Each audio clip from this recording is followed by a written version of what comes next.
Hey, hey, hey, hey, hey, hey, hey, hey, hey, hey, hello, everyone, and welcome to the Screen Chronicles. My name is Steve, and with me, as always, is the star that'll never go out, Colby Griffin. Just, Oh, thanks, Steve. You're such a bonny lass. I'm such a You. funny lass. And if you Yeah. can't tell, we're talking Outlander season 7 today. We're going to do a review for the whole season as well as recap the last 4 episodes. So episode 13, 14, 15, 16.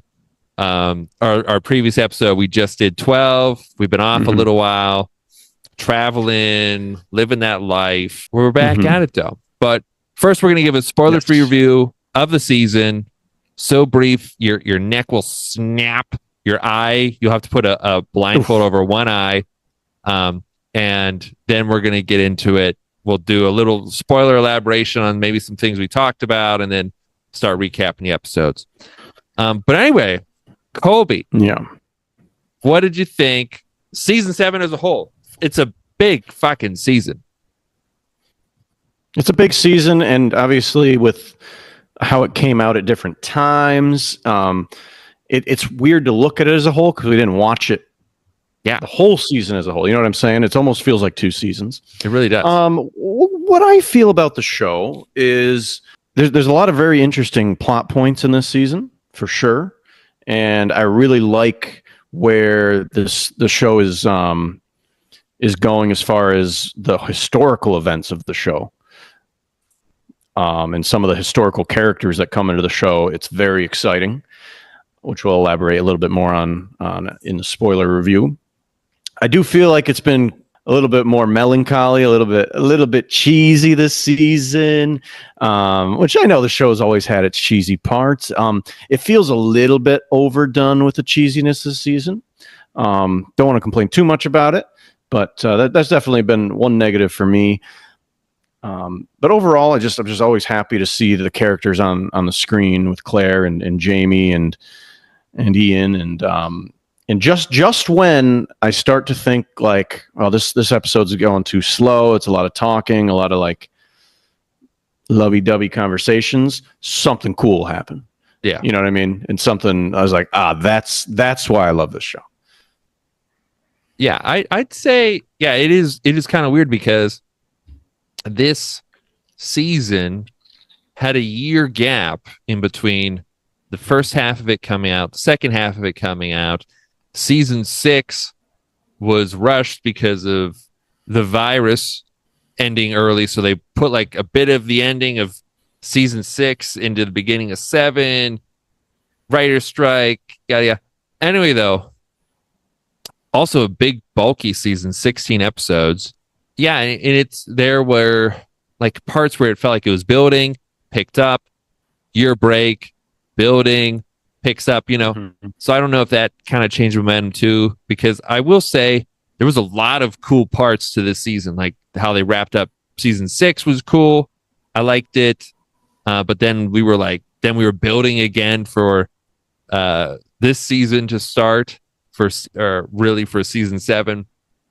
Then it like ended cool, some cool things happening, end on a cliffhanger, going to Scotland, come back. It's a bit of a build again. But yeah, I'd say about episode 12. So the last one we had, awesome episode. And then the next ones, yeah, there were some slow moments, but something cool. I'd say from episode 12 on, it was more balanced.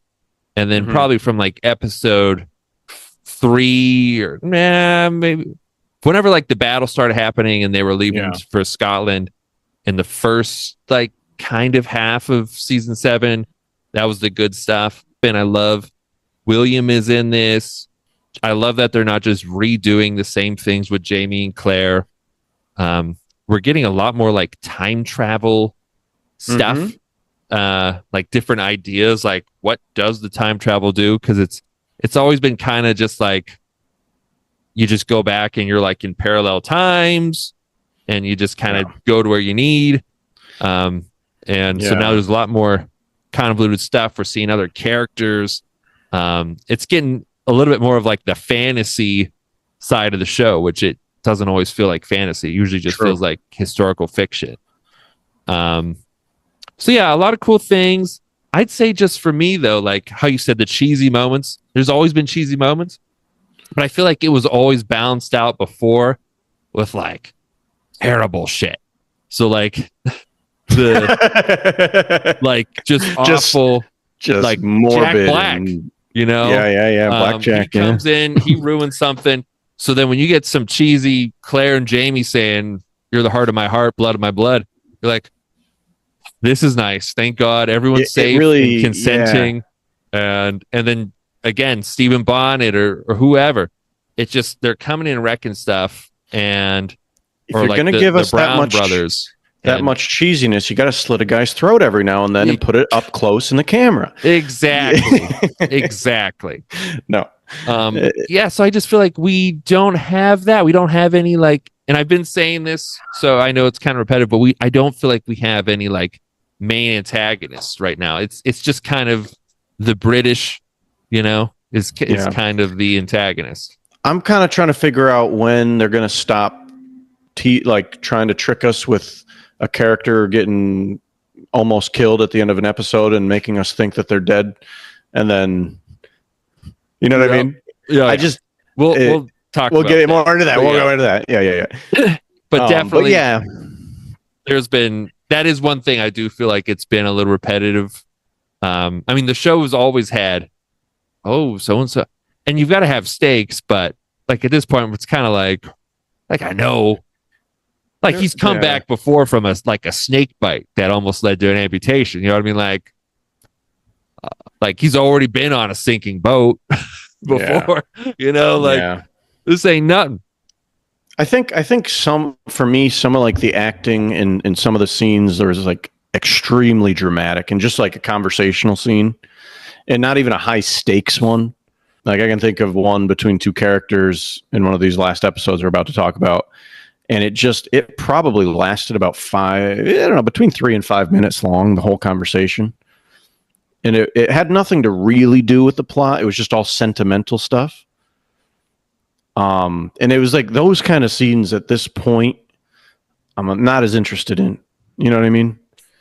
Yeah. Those are the scenes I just kind of, okay, wrap this scene up. Like I know the acting was very dramatic, and a lot of people like that kind of drama.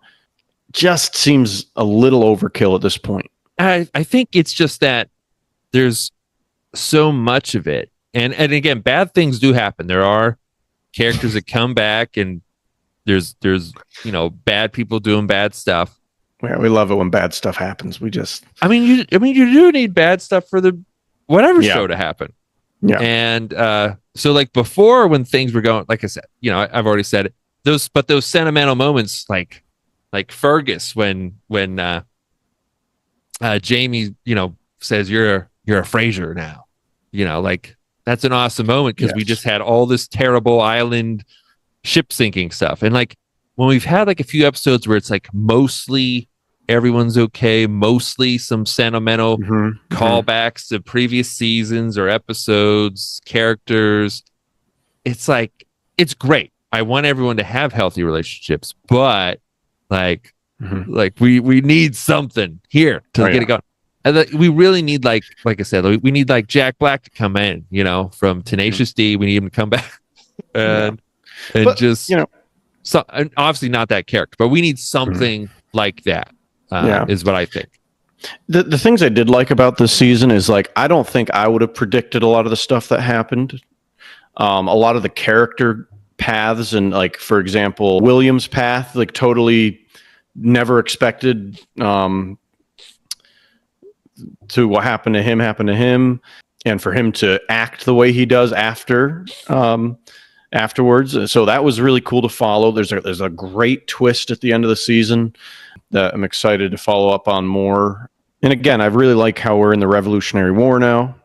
It's an awesome time of history to learn about. We were really happy that Jamie is getting some recognition by some people, some very important American people. Yeah. I mean, it's not too spoilery. George Washington's in this. Cool. our previous episode talks, but like Benedict Arnold, we get a lot of more like real historical figures in this one, or at least more iconic, recognizable ones to us from, history we know, and involved in it more. I will say there are some cool battles, some like cool involvements in the war with Jamie now. It's always been like, when are you going to get out of that red coat? When are you going to just stop, being the woodsman? When are you going to get in there? He's finally in it. But sometimes we're just like, let's go all the way. Let's not reel back when we go in. I feel like it's like awesome battle moment. And they're like, well, that was kind of dangerous. Let's get away from that. Let's stop doing that. I would agree. So it would be nice if they just sunk their teeth in it, stayed in it for a while without backing out, just stayed in those waters, stayed in those revolutionary waters. I mean, he's done a lot. If we look at all the seasons they've been in America now, he's been involved in a lot of stuff, but it's always like he backs out, he does something, then he comes back. Yeah. I'd really like him to just stay in it, have an awesome moment like with George Washington or some very pivotal battle role, sign something, and then be done. You know what I mean? Yeah. But who knows? That would be cool. That would be cool if, like, just like in like the Last Kingdom, like how Uhtred like will be the key part of a famous battle, but will not get written in the history books. Yeah.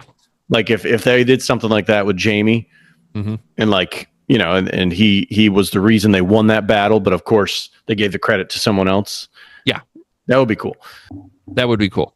But I think all the main cast, they're all good. It's just, I think it just feels kind of cheesy, overacted with a lot of those seems like that's where they're really leaning on that now. Yeah. It feels like they're really leaning on.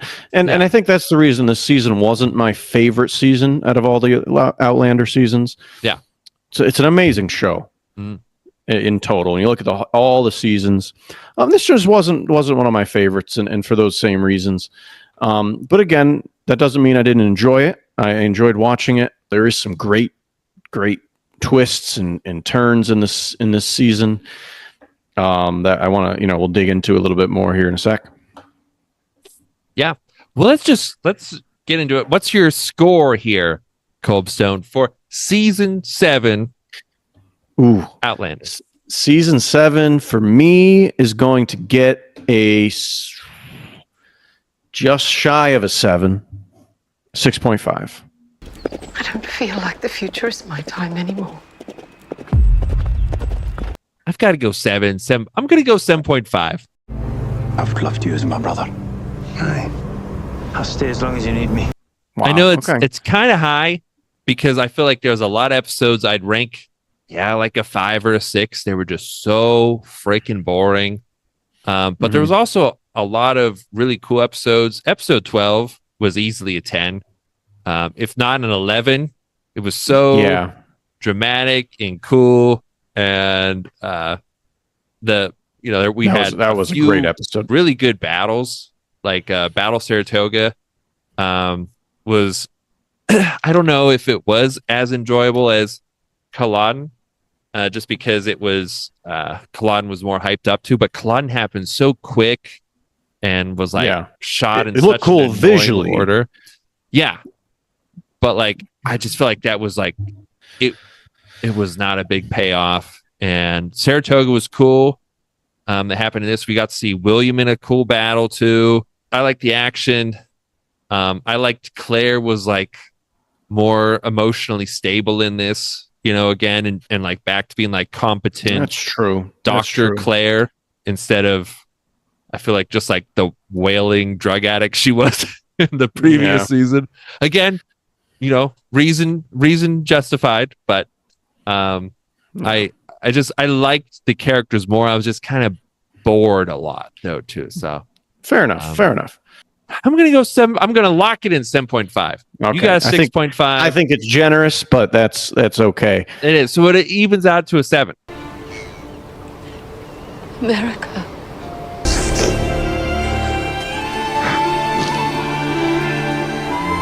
Which is fine. Are we going into spoilers right now? Well, yeah. Spoiler alert, everyone. Spoiler alert. Okay. For all of season 7, I'm just going to say a few things now, be a little more specific, and then we're going to recap episode by episode 13, 14, 15, 16. These might be a little briefer since we're putting these four together and we're already talked about the whole season. But we have all the other episode recaps for all of season 7, YouTube, podcast. Check it out. Episode 13, it's Hello, Goodbye. Hello. Goodbye. Roger, if you remember, he ended up just saying, well, hey, like, we can't find anything on my son. Let's just look for my dad then, because maybe that'll get us somewhere. Yeah. So they're looking for his dad back in old 1739. And like you said, he's like, the mountains are the same, but oh yeah, the old power station, the dam, it's there, but the magical site Brianna felt, so that's probably where the stones are. And that's maybe where he came out of, maybe still hanging there. So they go there and they see a kid all of a sudden, along with like some airplane goggles and stuff before that. And like, oh, a kid. Also, too, at this time, there's some Brianna and that kind of stuff going on where they're looking for Jem in their time, because Jem is still in the 70s, the 1970s. So at that time, you're like, oh, is it Jem? But it's like another one of those time travel fake outs, like kind of like back when Roger first went to the past and he went back to Lollybrook. Yeah. And at that time in the show, Jamie was and their crew were at Lollybrook, dropping off young Ian back with old Ian. And you thought when there was a knock on the door, they were going to see each other, but no, he was in a different time. So it was kind of like that again, because it's a kid. And at that time, Jem was going through the dam, remembering how his mom, when she got locked in the dam from her coworker hazing, because she was a lady boss, he remembered how her story went, how she got out of the dam. And he went through and he was at that magic site and he could hear Roger shouting. So yeah. I did think that Jem was going to time travel through that because he seems like he has some like magic powers. But he didn't. It was just some other random kid. And we'll talk more about Jem and that here. But anyway, though, random kid is how they find out where Roger's dad is. Right. They find him, tell him that he's a time traveler. Some guys with dogs are hunting him down because he's weird. Yeah. He's weird, you know. He's from another time. You don't belong here. That's how Scottish people sound. Yeah. And they're hunting him down. And I thought for sure too that Roger's dad was going to die here. Like before he went through the stones, I'm like, this is how they're going to find him. I thought he was going to get shot or something because he was already injured. The guys had dogs, and they were like, the camera was just showing the two of them, and it was a sentimental moment. You know, Roger was like, "You're a hero," you know, and I was like, he's dead. That guy is dead. But he didn't die. Yeah. He went through the stones. And yeah, it was kind of like now, like you've got to like Roger now. Because like he was like, try not to break this space-time continuum. He didn't even tell his dad that he never met, who was very happy to see. He didn't tell him. He's like, I'm your son. Give me a hug. You know? Just biting that tongue. He's just like, he did say, I love you, though. Yeah, he did. He did. And Buck was like, he heard you. Like, the dude made a weird face. Like, he heard you. Could you imagine just meeting this guy? I love you. Fuck. That probably is what messed up his return back to the future. Because instead of thinking about his wife and kids, he was like, I need to get away from this guy who loves me. And that's his son, which means he didn't go to his son in the present because he was thinking, I need to get away from this what guy. a theory. What a theory. Wow. That's a new theory. New Outlander theory right there.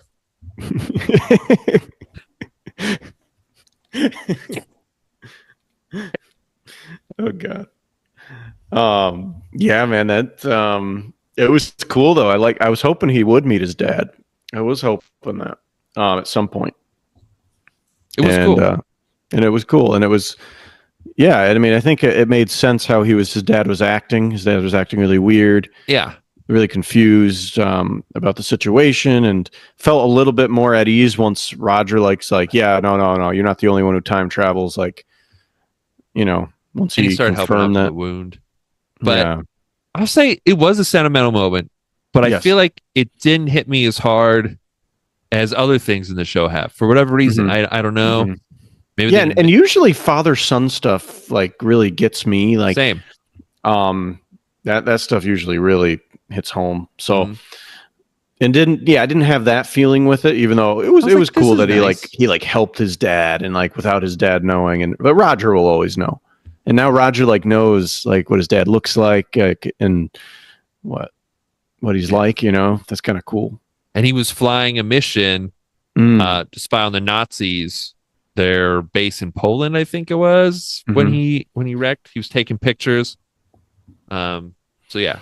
Yeah, and then it was awesome. The part he's like, "Oh, yo, I know who won the war, by the way," and his dad was like, "La la la la la, no spoilers." And he like jumped into the rock. You got to tell me that. I was Tell me gonna watch the rest of the war. I'm still watching it. Yeah. So, but remember, Bree's also got a little situation going on. Little situation. Because she had knocked a dude out, Mr. Rob Cameron, with a frying pan and the turntables. Now Bree has him held hostage, and they're like little dungeon room too. I know, damn. And he's not going to tell where Jem is because you know Rob Cameron. He wants that Jacobite treasure that and that's Jem's his bargaining chip, So he's not going to tell. Mm-mm. He's not going to tell. But yeah, Mandy has like this like connection sensing of Jem, like being able to tell where he is. So Bree and her just go out driving, and they're just like hot or cold. And so she starts telling her if she's getting warmer or colder, closer or further away from Jem. And Jem is in the dam, since that's where Rob worked. That's where he decided to hide out a kid that he kidnapped. And like I said, Jem remembered his mom's story about how to get out. So that's what he did. Is follow her story out. He hears Roger. You think maybe he went back to the past, but he doesn't. They almost run him over. And oh man, what a twist that would have been. Wouldn't that have been great? That would have just changed everything. Just like the girl in the back, just like boiling in lava hot. After that, she's just You're on fire, mommy. Mommy. Scorching. But they don't run him over. No. I get him. I'll have to say one thing, though. The kids are kind of bad at acting. You can tell they're cute kids, though. Like you can tell, like when Bree's being serious with the girl, like you could there's a little smirk on the girl's face. She's like I'm pretending. Like you can just see it in her eyes. It's so interesting because they're kids. Like how can we blame kids for you know what I mean? It's like how but then you'll see a kid the same age who's an amazing actor. Yeah. You remember the little kid in The Last Kingdom who played young Ethelstan? Yeah. How You love that freaking kid. good that kid was. He was great. It was like he was like trained all his life for that role. Like, so it's kind of, then you think of who played Leia and how bad she was. Yep. And it's like, and she was even like a little bit older. Mm-hmm. So it's kind of, these kids are pretty young. Like Mandy's like really young. Yeah. I mean, how much can you ask for? But at the same time, it does kind of take you a little out of it when. It does. Because you do see some that are really good too. And, they're kids. And a lot of the kids, you're just trying to get them to look like that they're kids too. Mm. Yeah, she finds That's him. enough about us talking about kids. And um, but yeah, so they get back. She calls the cops. Also, I just feel like, yeah, like a lot of it's like, don't believe her.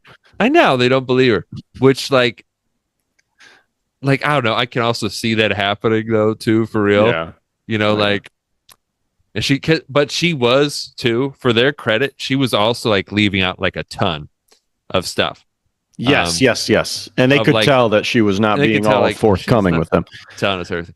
She's like, "Oh, my husband's in Boston, and I don't know the number. Like I just wait for him to call me." And they're just like, Like, lady, you're a really bad liar and not such a great actress, by the way. and they're like, "Yeah, why? So why did he kidnap your kids? Like, did he make a demand?" And she didn't want to talk about, well, I'm a time traveler, and we have this secret time traveler diary about Jacobite gold that is gold from this rebel group in Scotland that our family knows about. Like, she didn't want to tell them that, so she's like, no demands. Like, she should have said like money or something, though. You know, I mean, I guess she's on the spot, but like, they're like, all right, no demands. The guy's missing because when they get there, he's not there, and your husband, you don't talk with him. Like, this all sounds like you're just boning this guy from work, and you don't want to like fess up. We've heard this before. I've heard this one before. But it is frustrating though. Yeah. They don't believe It's it. frustrating because we know. Anyway, though, she We know. gives the kids But anyway, to Ernie and Fiona to be safe. And that's them for that episode. and that's that with that. And now on to hello. Yeah. I'm still here. Okay, sorry. Now on to a far more interesting plot of this episode: Ian and Rachel. Yeah. Good old Ian and Rachel getting man. married and having very Kinky. yes, very interesting consummation of marriage.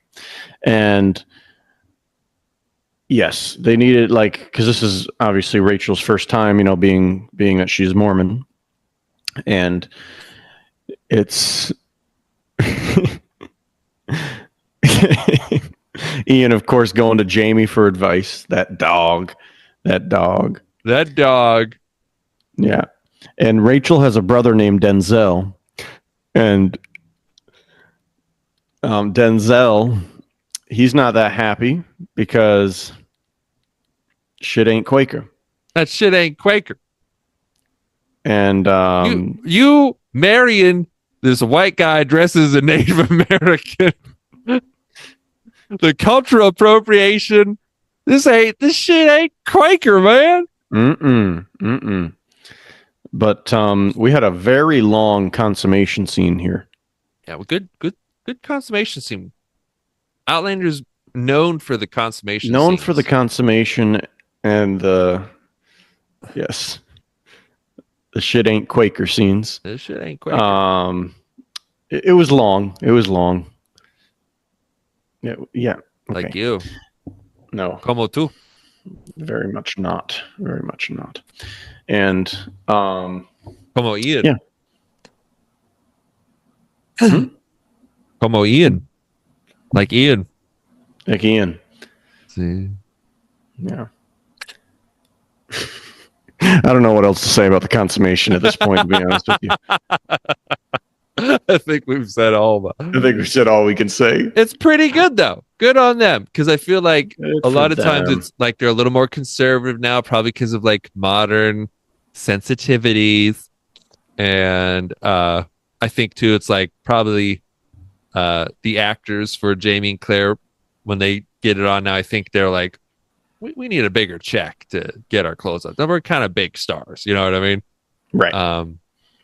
So that now they got the young kids doing it, and it was you know a little kinky, a lot going on. Yeah. But good for Ian, you know. Yeah. And that's really That's episode. it for that episode. I'd say for me, bro moment, I'm gonna go with Roger and his dad going on there with Mhm. Roger, specifically Roger not telling his dad. Yeah, because that would have made his dad go nuts. Yeah. And I don't think it was because like he was worried that his dad wouldn't believe him or he'd get mad or like fight him or something. I think it was really just because he was just trying to keep space-time continuum all right, and he was just trying to get his dad back home. But I think like he wanted to, yeah. Yeah. So that's my bro moment.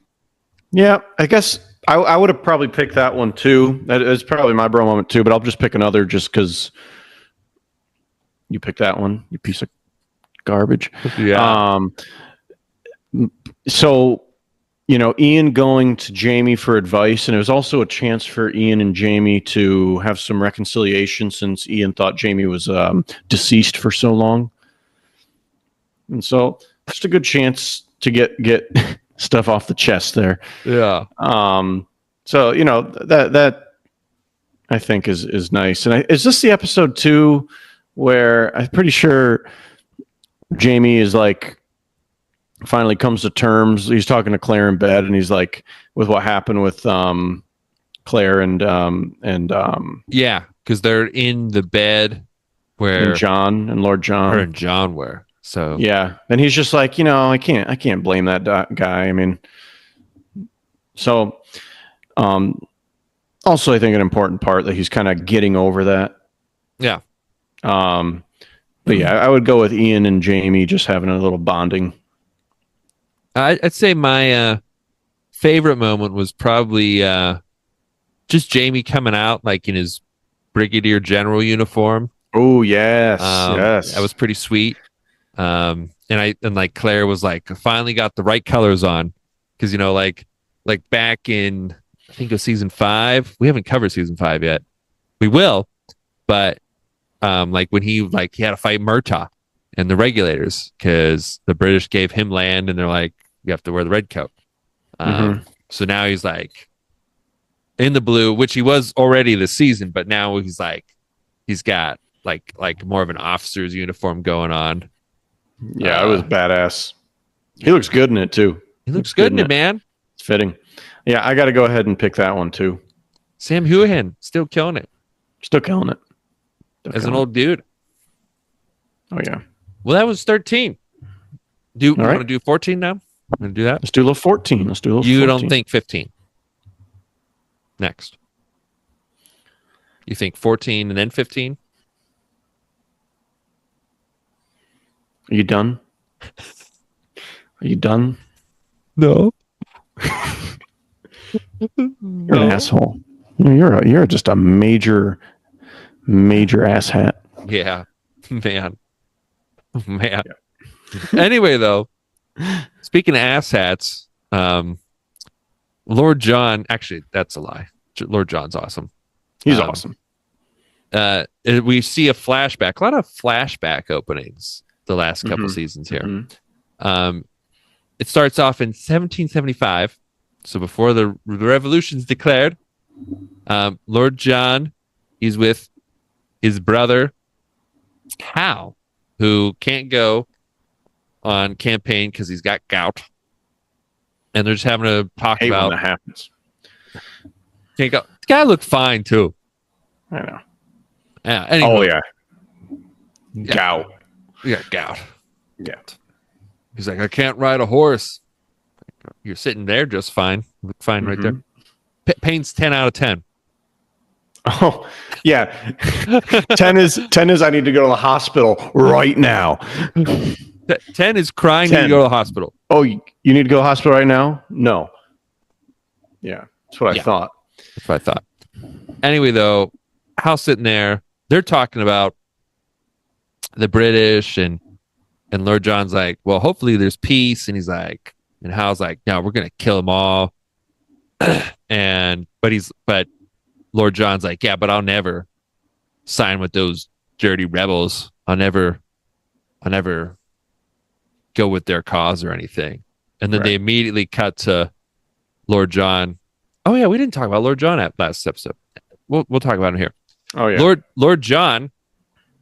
I don't know if you remember at the end of episode 12, Austin episode, was on the run from his captors. Denzel gives him some. Does he give him keys or a knife? Something to run away with. He runs away in the middle of the night. Yeah. Yeah. Some men from the Revolutionary Army, the Continental Army. Yeah, they really made us think he was going to die. Yeah, like the way they were shooting at him. Mm-hmm. And even now, I'm still like, is he going to die? Because he's bad shape with his eye covered up and still bruised up, and everyone just wants to kill him, capture him. But oh wait, do we have? Maybe it is this episode then, where we see this. I don't know. Either way, we'll cover it. Who knows? But Lord John then uses a name. Actually, his brother gives him this name. So yeah, it's this episode.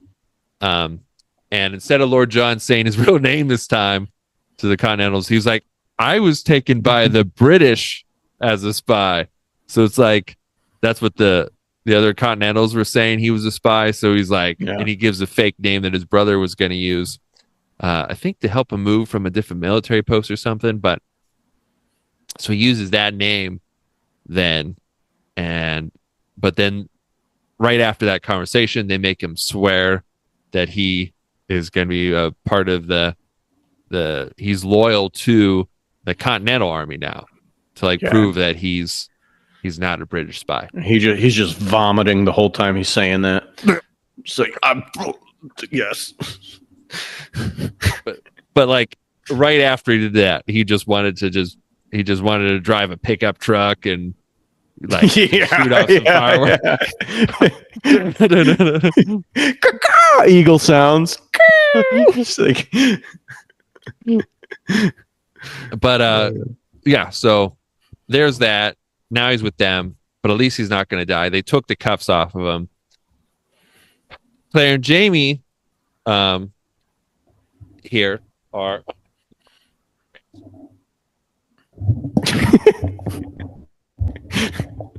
go, Steve, go. You got this. Get him. He's strangling his dog right now.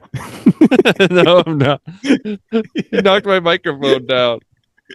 If I just talk, like if I'm on the phone, it doesn't matter what we've done. If I'm just on the phone, he's like, he gets amped up. He's like, yeah, we're talking right now or something. Like the whole time, I don't know if you see me moving around. I'll play when it shoots, or he's like just biting my hand in a playful. He's just. Anyway, though, like right now, that's cute little bugger. Hi there. Anywho, Claire and Jamie are invited to George Washington's for dinner. Well, aren't they actually in John Gray's house though? That's right. That's where they're like, since he's gone, let's ease his wouldn't out. mind. He wouldn't mind. He wouldn't mind since he's not here. It's how sick is that? You get to get dinner with George Washington. That is pretty awesome. And so. Lafayette, who Claire ran into earlier, is also there, which people probably know from Hamilton, right? Musical or the Revolutionary War. Yeah, but that's how I know the name. I don't know. I mean, I'm sure I learned about Lafayette in history class, but it's not a name I think of. I think of it from Hamilton. Anywho, though, college in Pennsylvania called Lafayette. Is that in Pennsylvania? I think it is. Yeah. Well, I didn't go there. Your state. I didn't go there though. Mm-hmm. We're just like there's like Alfred College, and they're the Saxons, weren't they? That's in New York. Yeah. I knew that, and I knew that. Well, I didn't know what that was at the time until we state did the whole Last Kingdom thing. Anywho, though, dinner with George Washington. Continue. and Claire's like, Lafayette, he knows about cheese, so he should cater to the party, and he does. And what is she eating too? It looked nasty. It looked like she didn't like it. Did you know what that was? No, I didn't know. Yeah, I don't know. Look nasty though. I'm Look not sure like what it a was. probably like a French anus. It's probably I think that's what they eat over there. And so Ew. everyone else likes the anus though. Also, too cool scene because the American flag is up on the Yes. wall. Oh man, if I could get my hands on that. A Betty Ross original, and like Oh, OGW's like, check out this Betty Ross original. This how'd shit's you get gonna be that? popping here in a few weeks. I got the Yeah, first one. There's this like new age artist I've been getting into lately. Her name's Betsy Ross. Yeah, you check it out. Yeah, I'm gonna What's a put it up on nation the without wall. a flag, man? I know. George Washington goes on a sentimental. And who is he talking with? He's talking with He's talking Claire and Jamie. with Claire and Jamie, and they're just like, "What is a flag?" What is it, man? I think that's what they say. And it's just like, I mean, it's a piece of cloth with. I was like, whoa, this got deep. Yeah. And again, it kind of felt cheesy. It felt like a little bit cheesy in that one. I love George Washington and stuff, but like, I was kind of like, this is kind of tacky. I'd rather than make him like kind of tacky. like almost messiah-fized, if I can use that word, than like make him like this shitty guy in the show though. I'd rather them do it that way. True, but it was what like is a kind of flag? cheesy though. It was kind of like he's like, what is a flag? The nation is so good, and man, aren't I just perfect for the nation? That's gonna be so great. You know? Like that's what it felt like it was like saying that. It was a little tacky. Which is all true. But listen, how sick is that to get that flag? And like Claire puts that shit up. And later on when John comes, he doesn't like that. He didn't like that. That shit ain't British. Shit ain't British. That shit ain't loyalist. Shit ain't loyalist at all. And we get to see Jamie starting to like interact with some of his men because now he's a freaking general, which is cool. And he notices a man lining up in line who looks a lot like John Gray, but this guy's got a bad eye. And John Gray does have this. His eye is not looking the right way. It was like Just say it. It was funny because it was a googly eye, man. Yeah. Got that? It was like a googly eye that was stuck. It was stuck. Eye. And it was funny though because they explained it. I don't know. I guess it didn't look bad. It was just looked. No. I don't know. It just looked funny to me because his other eye's working fine. The other one's just like just locked in place, and I don't know. Yeah. It just looked like a weird googly eye thing. And it was funny though because she was like, "Can you move it?" And he's like, "I'd like to think it's stuck in place or like it's taking a rest or something like that." But it turns out because of his fracture, his eye muscle was stuck. So she was like, "I gotta pull on your eyeball and get that muscle out of there," which I guess works, but I guess so. They didn't teach us that one in PT school. no, they didn't show us the old muscle stuck behind the eyeball, make you look like googly eye boy. Yeah. But yeah, ow, goddamn. They didn't show it though, thank God. Oh my God, when she went in for it, I was like, oh. They should have just had a scream of John, and cut mid. There's nothing like a perfectly cut scream. Cut.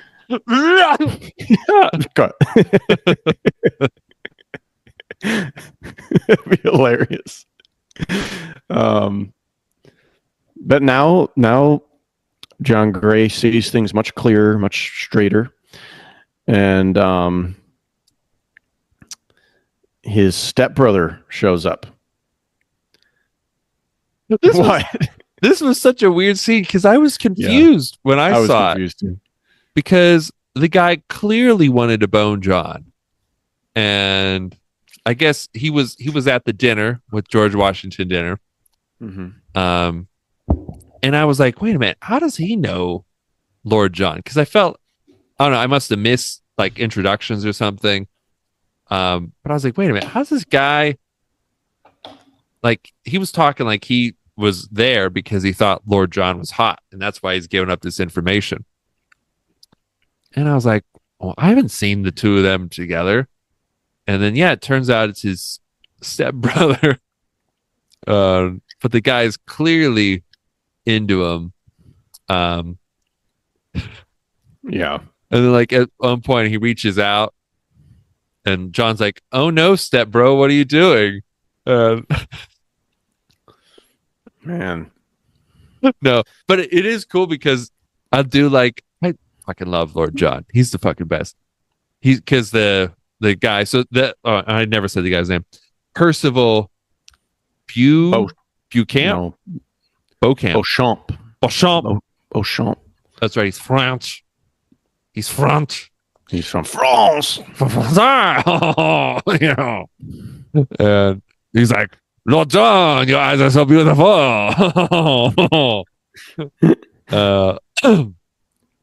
Isn't that just he's just an alias he's using though? Or no? I think that is his name. Oh, is it? Okay. Yeah. We could be wrong. Correct us if we're wrong. But anyway, though, he's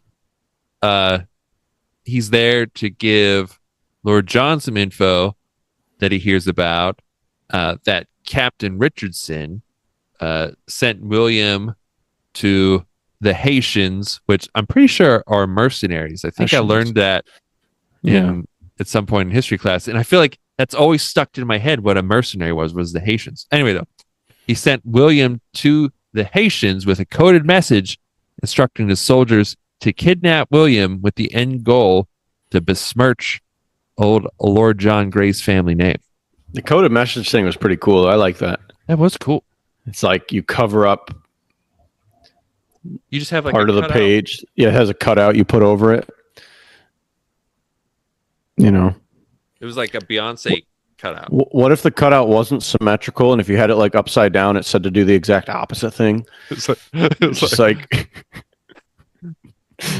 give William a hand job and send him on his way. Shit. I guess I got him, man. I guess I got him. He had it sideways instead of up and down, just like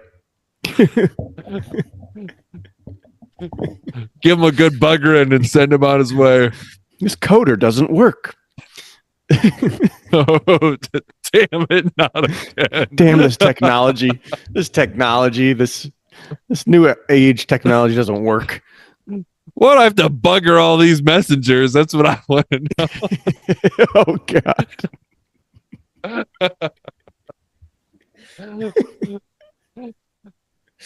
Oh God. Which again has been used more throughout this season too. I feel like we never had it in any season before, and then ever since Outlander came back, they're just using bugger, man. I love it. Yeah. But it's not used in this scene. It does. We don't know what it says until Percival's telling Lord John here. But yeah. Also, so what I was gonna say was it was cool with Lord John because when old stepbro like tries to stroke his face, he's like, "Who did this to you?" And he's touching him though in like a sensual way. And Lord John's like, "A man who has a right to touch me," and it's just. Like it's just like you're there with your step bro and you're like gay for this other man, but you're still a tough man. It doesn't matter. Yeah. It doesn't matter, man. You're still a tough dude. And you're like, man has a right to touch me. Yeah. I don't know. I honestly, I did think it was like a cool line because I just love it. Oh, it was a cool line. It was cool. Weird scene. One of the best actors in the show. One of the best actors in the show, by the way. Great character. David Barry. Yeah. Great character, like consistently good acting performances. Like I gotta give him his props for sure. So anyway, we get a bunch of William stuff now. Now, William fell in love with a hooker. And that's never good. But she followed him. She followed him to his camp. She tells him about how Captain Harkness, the one that William had like prevented him from being with her by like going up to the room. He wasn't going to do anything with her. He was just going to like protect her for the night from this bad British officer. Yeah. He came back after William had left. And anyway, he lets her stick around and work at the camp doing laundry and stuff. But she's really into him, actually. She don't like doing laundry. She like doing William. She liked it. Yes. Yes.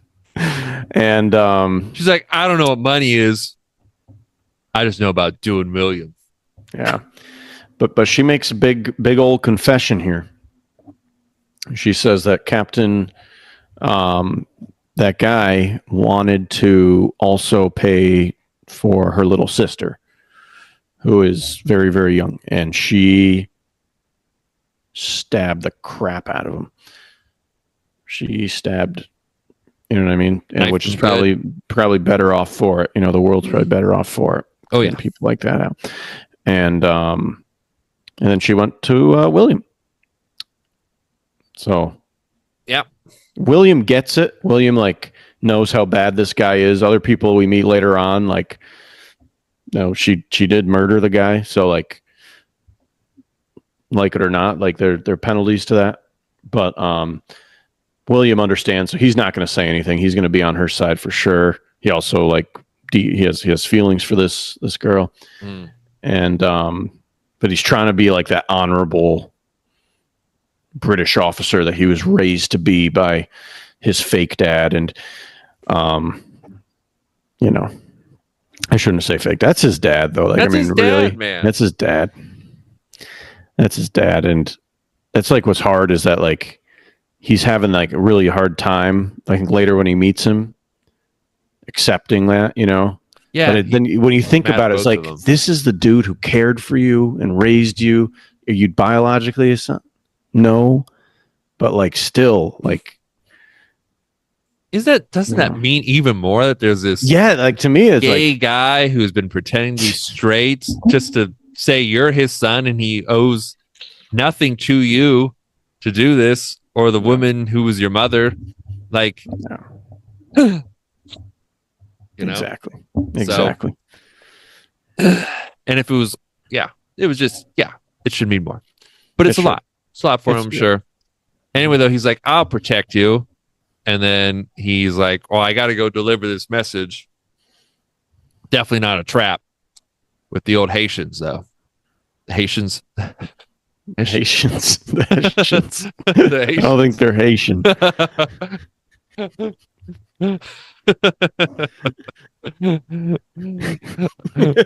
Hey, man, another man for the mainland coming down here with some messages.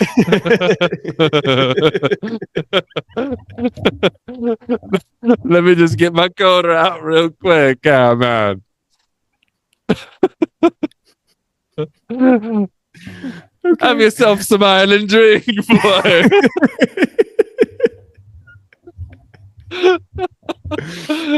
We'll be taking you captive now, man. Oh, I'm taking you captive now, man. Anyway, good one.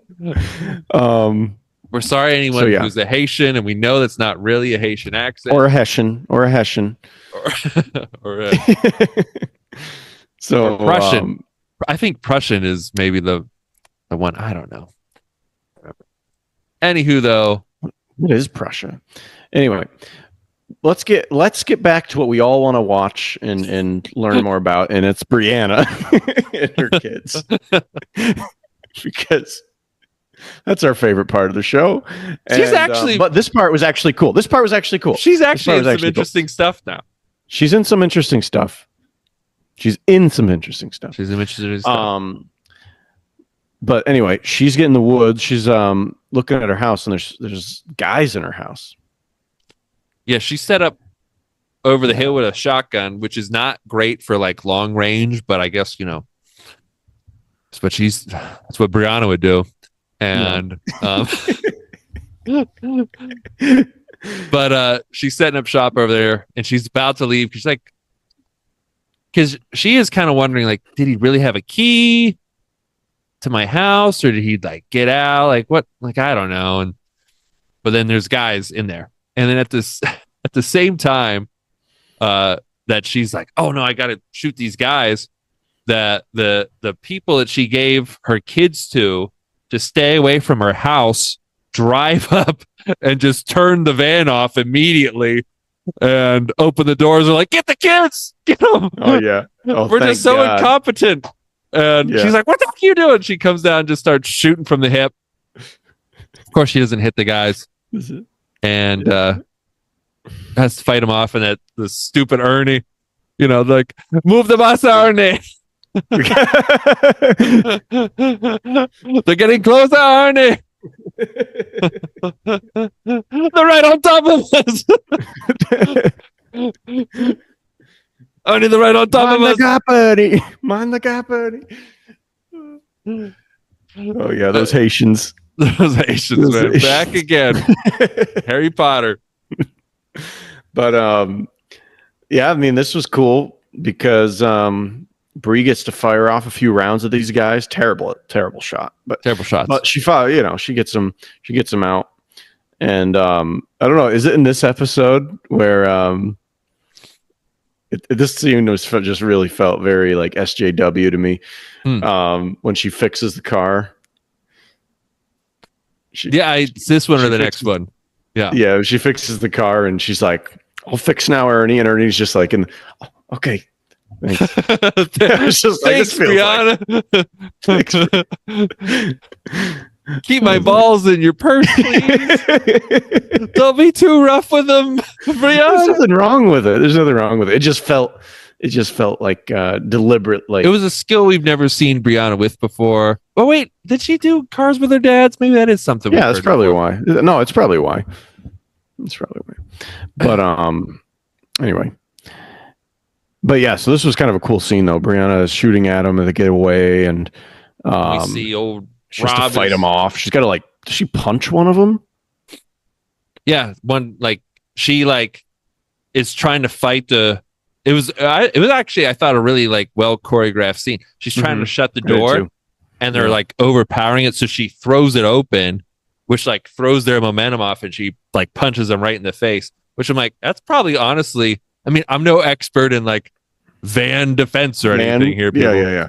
But I just feel like it did look like it's probably actually the best thing to do if you're getting overpowered. Just throw it open, punch them, because then they were pulling that way anyways. So then you throw it that way, they're just gonna move that way rapidly, and then they won't be able to defend their face. And I was like, that's actually pretty well choreographed. Oh yeah, and that's that's what Batman would do. Yeah, that was a Batman move. Yeah. And takes him forever to restart the van because for whatever reason Ernie was turned off the bus, and take it away, Ernie. Take it away,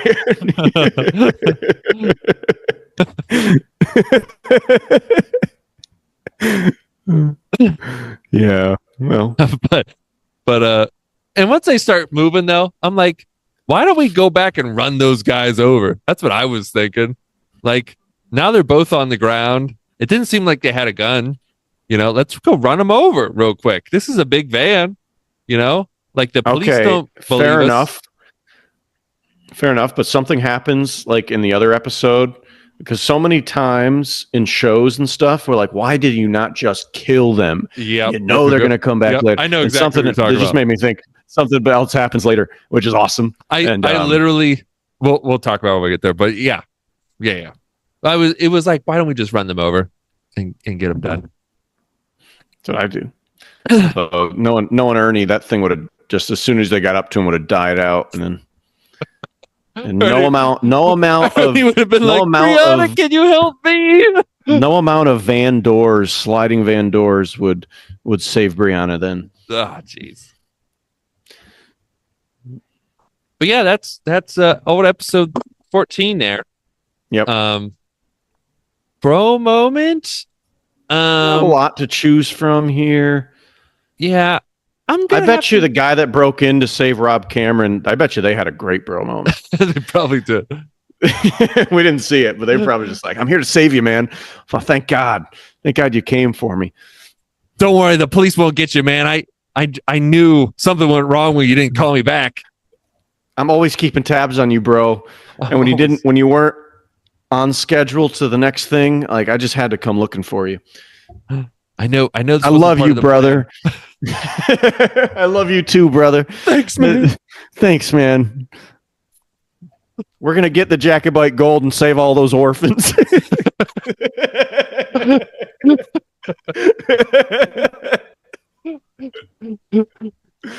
God damn those Mackenzies. Those assholes.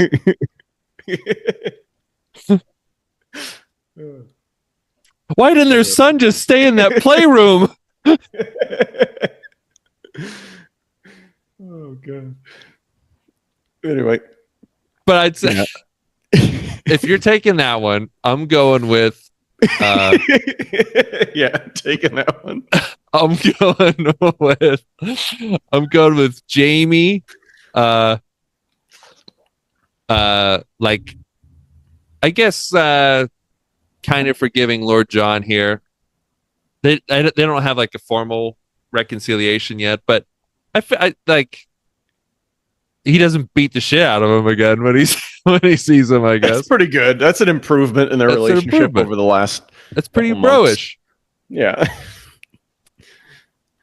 you know. And favorite moment? I know yours. What? Googly Eye John. Oh, you love Googly Eye John. My favorite.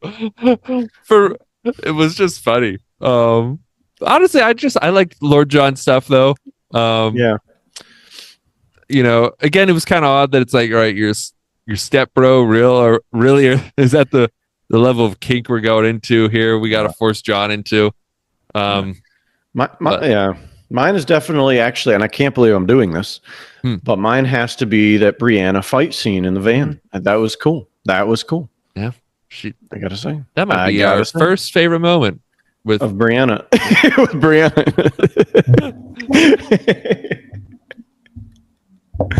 Can't believe it. All right. Alrighty, let's go to 15. And I didn't get to a lot of good notes here yet. So That's okay. I've got a good source though here. Oh. Let me copy and paste a little linky link for you there. Well, thank you. Yeah, but we get back to now Ian has to be, he's the mercenary now. We talk about the Haitians being mercenaries, but Ian is the true mercenary. Mm-hmm. And so when he's not doing super cheesy scenes with his Mormon wife, he's out doing badass shit. Hold on, you're stuttering a little bit. Or you're buffering. I don't know if this was in the I'm literally not stuttering at all. But wait, move your hands.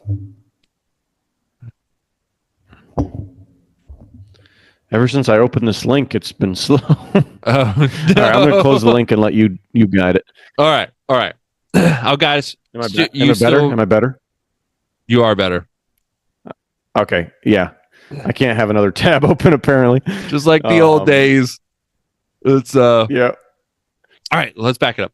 All right, episode 15, Written in My Own Heart's Blood, which I think is actually the name of the book that this season's based on.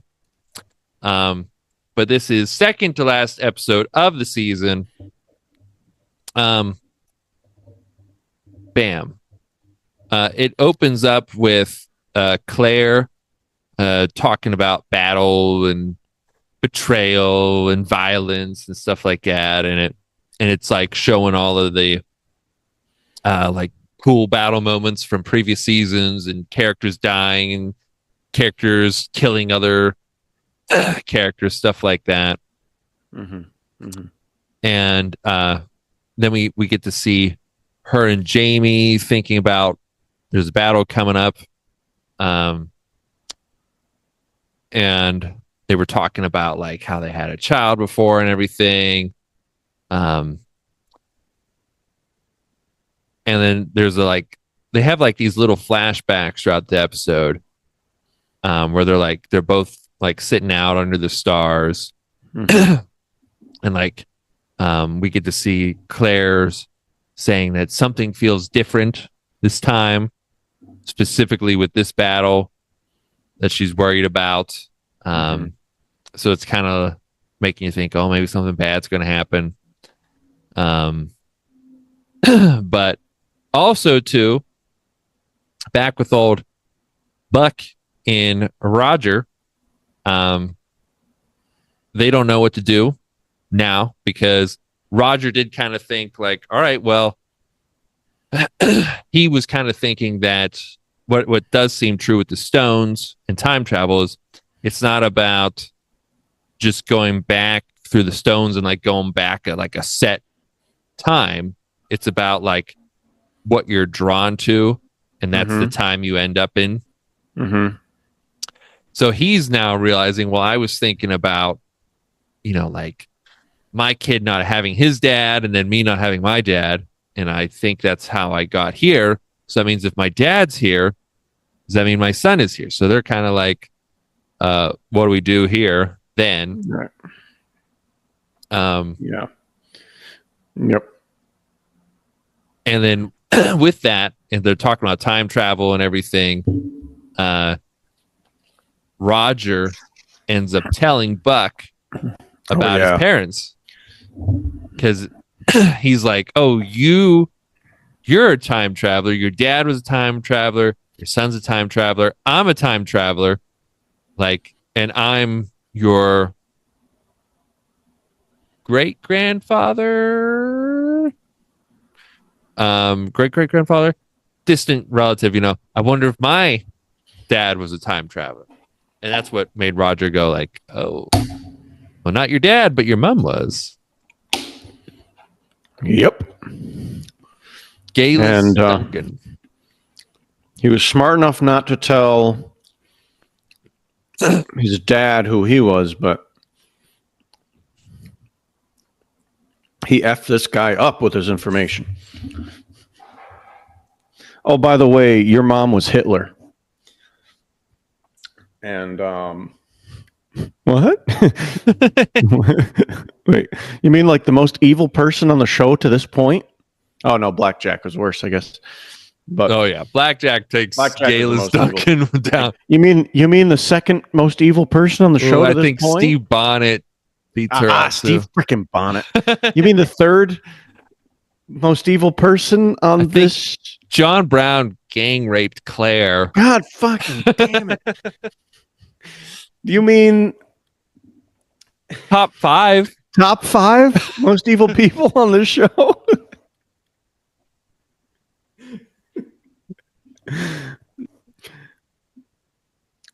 Maybe season 3 villain for sure. Definitely a season 3 villain. Oh, season 3 villain.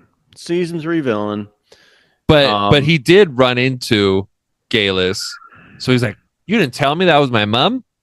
And then he's like, "If you're mad about that, guess who your dad was?" That other guy walked in, and he actually played your character the first time your character was in the show, and that blew his mind. It blew his mind. Like Graham McTavish played my character and plays the character that's my father. Oh my god.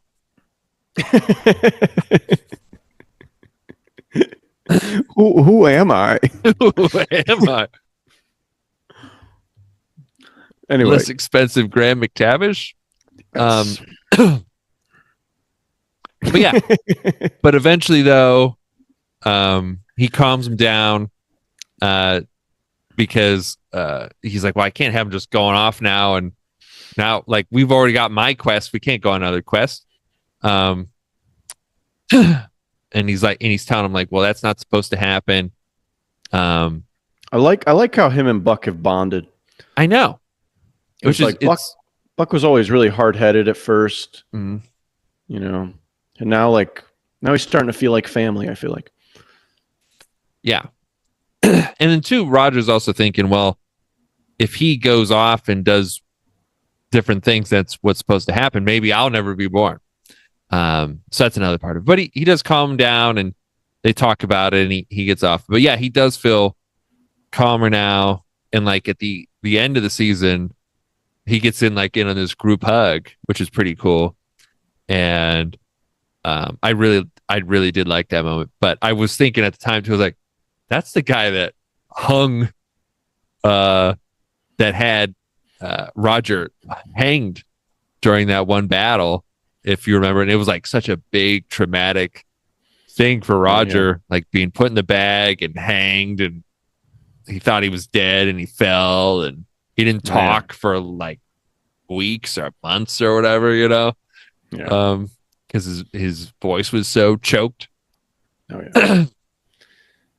But yeah, calms down. Claire, because Jamie's getting ready for the battle, Claire wants to join in what she can do.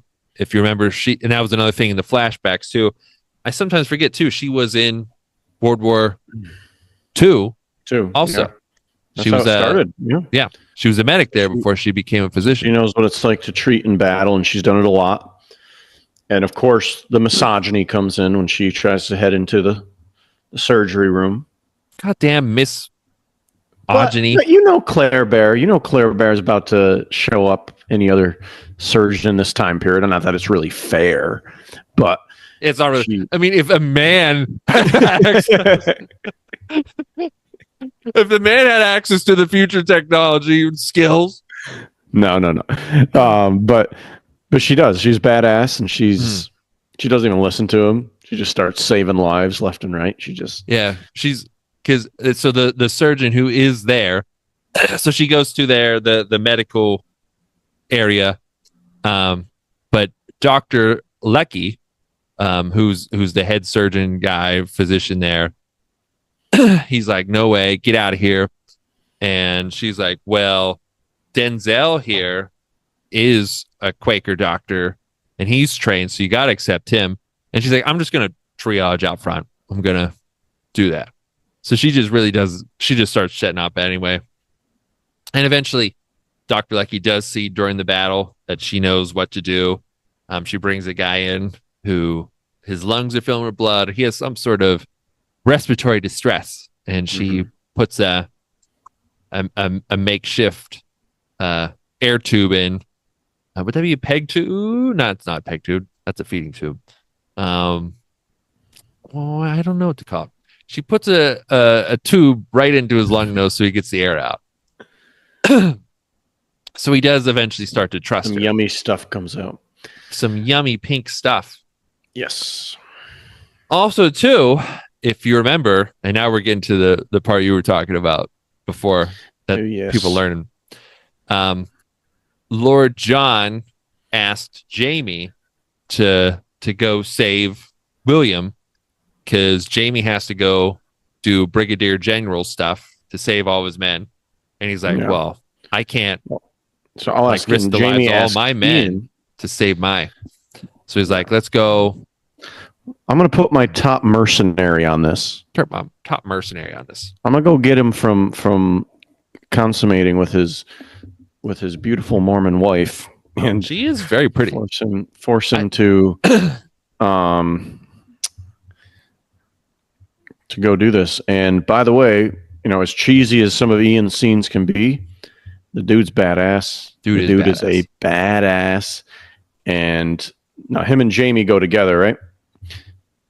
Lord John. Oh, sorry. Lord John and him go together, which is awesome. Because Jamie has to go to the front. Jamie's got to go do the He's like, I can't risk the lives of all my men to save just one, even if it is my son. Yeah.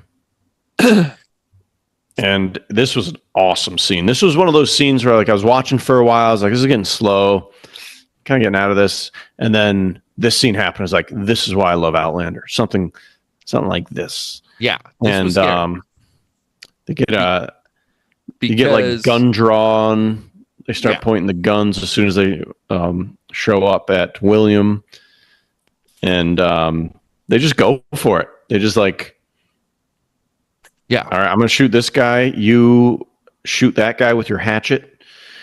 Yeah, I don't know if we've seen Lord John in combat before, but he was great. He had just straight up headshotted a dude when they went to go kill William. So yeah, they go there, and the Haitians like, "We got you, son," and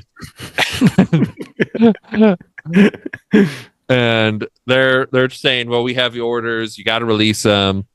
They don't want to do it though, and so yeah, they guns get drawn. Lord John's just badass, kills a guy. Ian throws a tomahawk, gets the main guy. So they kill everyone except like the main general guy. What's his name? Oberst von Schnell. Mm-hmm. Yeah.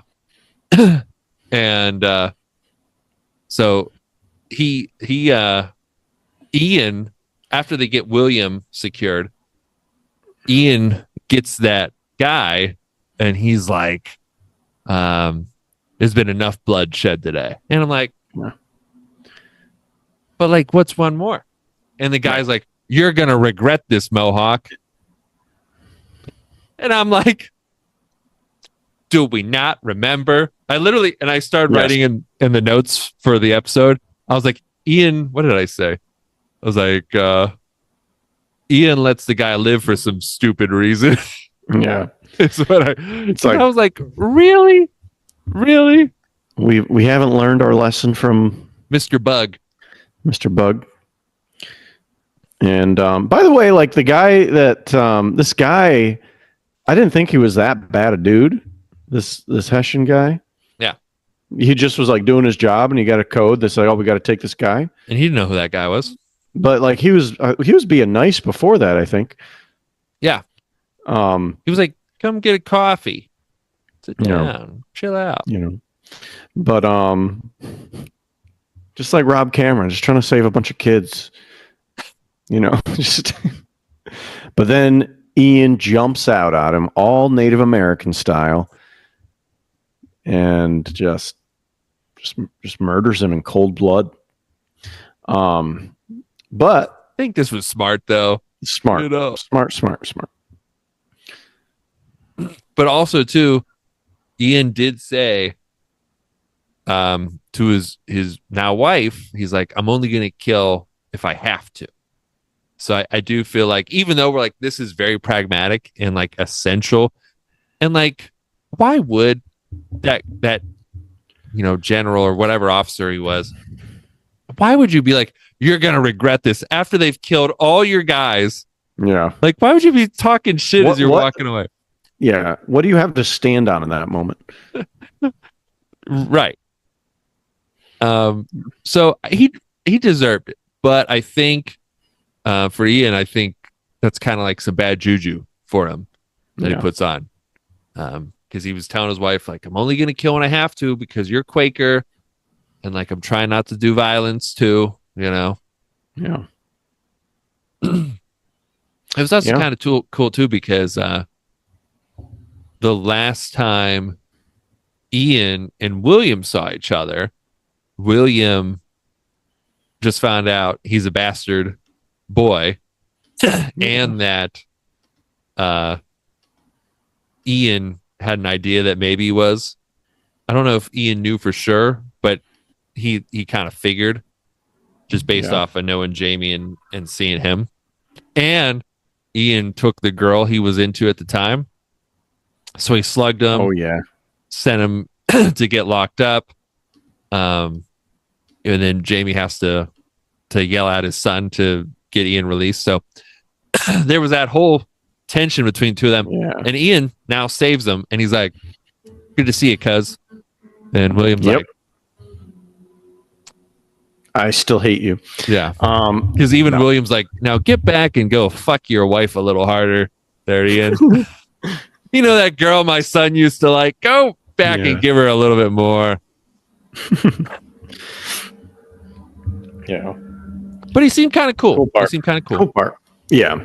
Cool scene though too. Relationships are mending after a turbulent middle of the season, with our favorite characters all starting to not like each other.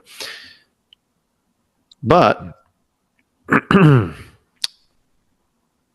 speaking of, Oh yeah, and then William Yep. he goes back to camp, and he finds out that his girl has been arrested by the British.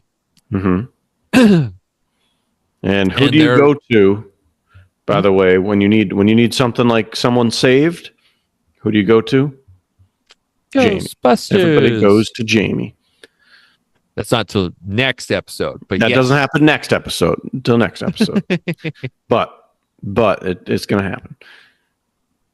Yeah, of course, some guy recognized her from when she was around Captain Harkness. But it's like, what are the odds? You know? Yeah. But it's the little sister that tells him when he gets back, and Yeah.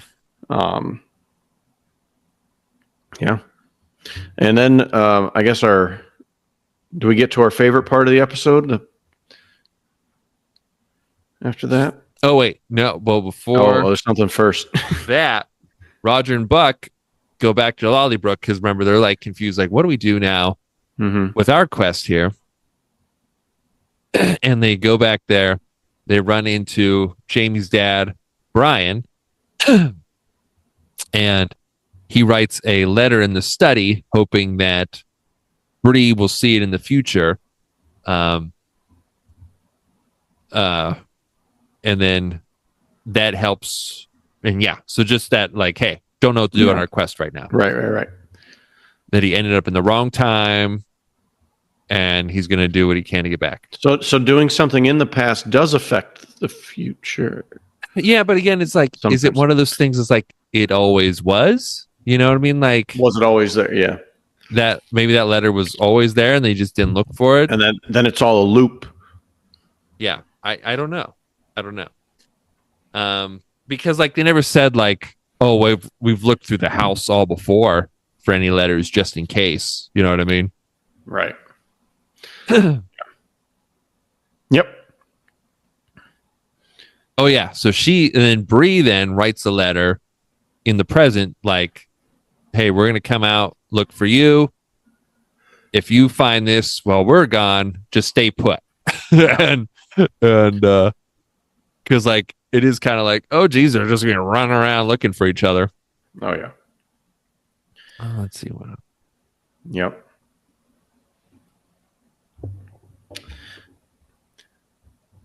Oh yeah. Oh, and their plan was to just use Mandy to sort of like call Roger back to their time.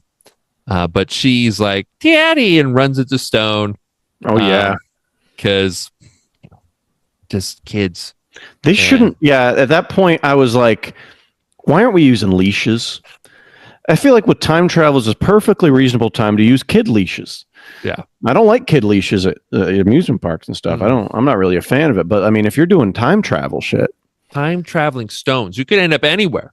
You know what I'm saying? She could be like thinking about like, it's a good thing she was thinking Daddy when they went through. But oh yeah, she could be Like, what if thinking she was dinosaurs and just get gobbled up by a T-Rex. gobbled up. Like immediately, just like, oh, dinosaurs. Well, what are the origins of stones too? Are they like some ancient race of like magical people put them there? I'm pretty sure it was the dinosaurs. Or was like, is it a natural thing that's always been around? Or was it the dinosaurs? It's got to be the druids. We'll have to figure that out. So she runs through, they all run after, and that's all we get to see with them. Yeah. And now we get to part. a battle is going on. We don't really get to see a lot of it. Yeah, not much. But A little bummer. Claire's got pretty the worried British- in this battle. I know. I was like, here we go. We're going to see. And we hear like, George Washington wants you to move here, Jamie. And I'm like, Yeah. are we going to see? She's what like we hearing talked like about before, hearing like stories from like patients she's treating about the good things Jamie's done in battle and stuff. And it's like, oh man, you should have seen it. It was like the end of Shogun. Like, oh man, that battle was so good. That battle, it's man, wouldn't you just like to see it? But I was like, oh man, are we gonna see just Jamie and George Washington just ripped, cut off back to sleeves, back with sabers, just like back to back, just on cut a down mountain redcoats, of bodies, just a just mountain of redcoats. with American flag like bandana, like fucking headband tied in the back. Just never gets old, does it, Jamie? No, sir, General Washington. You think after this we'll meet back for some French anus like we did before? By the way, turn around right now. Turn around. That scene right fucking there. That's the one I was talking about. That's like 5 minutes long. That's what I just started. Never ended. I started like skipping a little bit. It was nice. It was nice. Yeah, but come on. What did it do for us, man? Exactly. Anyway, it was just nice, it didn't but need. I like the scene, but why'd you make it so long?